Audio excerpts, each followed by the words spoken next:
Hello guys, welcome back to our channel Parshu sports. మనం ఈ వీడియోలో 2 కోట్లు ఇవ్వండి 4 మ్యాచ్లు ఆడతాను అండ్ ఐపీఎల్ ఇక చాలు పిఎస్ఎల్లో ఆడతాను అంటున్న కాటేరమ్మ కొడుకు అనే టాపిక్స్ మాట్లాడుకుందాం.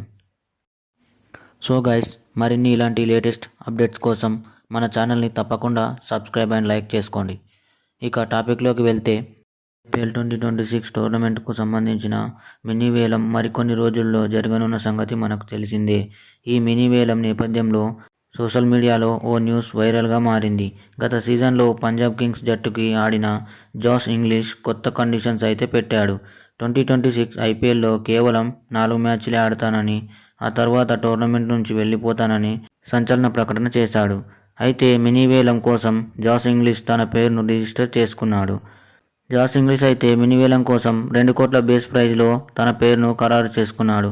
ఇక 2026 ఐపీఎల్లో కేవలం 4 మ్యాచ్లు మాత్రమే ఆడతానని జాష్ ఇంగ్లీష్ చెప్పినట్టు సమాచారం తెలుస్తుంది.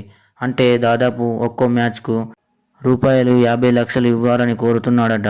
ఇక వేలంలో ఎక్కువ ధర వచ్చినా 4 మ్యాచ్లు మాత్రమే ఆడతానని ముందే స్పష్టం చేశాడు. ఇక నెక్స్ట్ టాపిక్, ఐపీఎల్ ఇక చాలు పిఎస్ఎల్లో ఆడతా అంటున్న కాటేరమ్మ కొడుకు. అయితే ఐపీఎల్కి పోటీగా ప్రారంభమైన పాకిస్తాన్ సూపర్ లీగ్కి ఆశించినంతగా ప్రేక్షాదరణ లభించలేదు. కానీ పాకిస్తాన్ ఆటగాళ్లు, ఫ్యాన్స్ మాత్రం పిఎస్ఎల్ని తరచుగా ఐపీఎల్తో పోలుస్తారు.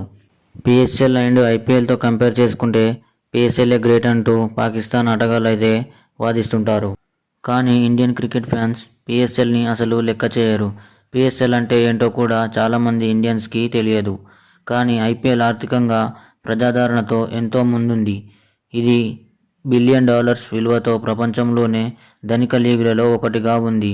ఐపీఎల్ ఆదాయం 12 బిలియన్లు అండ్ ఇయర్లీ 1.2 బిలియన్ ఆదాయంతో వరల్డ్లోనే అత్యంత ధనిక క్రీడా లీగులలో ఒకటిగా నిలిచింది. అయితే ప్రపంచంలో టాప్ స్టార్ ఆటగాళ్లు ఈ లీగ్లో పాల్గొంటారు. బట్ పిఎస్ఎల్ ఆదాయం మాత్రం 100 millions only. So Australia batter అయిన Sunrisers Hyderabad opener Travis Head IPL చాలు ఇక పిఎస్ఎల్లో ఆడతా అంటూ కామెంట్ చేశాడు.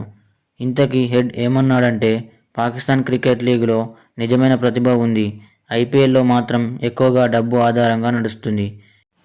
ఈ క్రమంలో 2038లో నేను ఐపీఎల్ వదిలి పాకిస్తాన్ క్రికెట్ లీగ్లోకి చేరుతానని కామెంట్ చేశాడు. సో గైస్, మరి మీరేమనుకుంటున్నారు కమెంట్లో చెప్పండి. అలాగే మన ఛానల్ని లైక్, షేర్ అండ్ సబ్స్క్రైబ్ చేసుకోండి.